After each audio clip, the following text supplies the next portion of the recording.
عشان نتغدى بقى. يلا دينا. انا عملت اهو، خلصت. شوفي البيتزا وجمالها. يلا. عملت لك معاها بقى شويه مكرونه صغيرين اهما، بس دي بقى ليا يعني، ديت ليا انا او حد بقى هياكل معايا، لان بص انا بطني بتوجعني يعني من الصلصه الصلصة. وكده.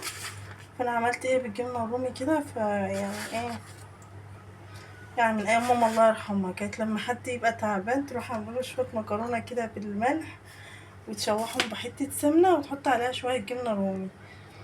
فانا عملتها كده النهارده، يا رب بقى اكل منها يعني لو معلقتين ولا حاجه، عشان بس العيال اللي عندنا ده بس.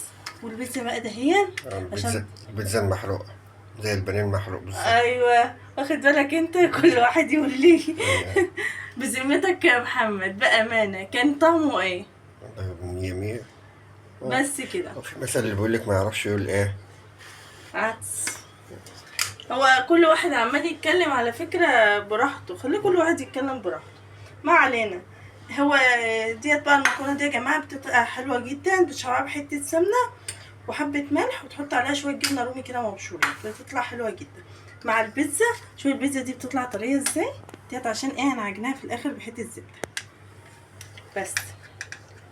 يلا اشوفكم بقى على خير، وقوموا جربوا الاكلة دي تطلع حلوة جدا. اهم حاجة ايه؟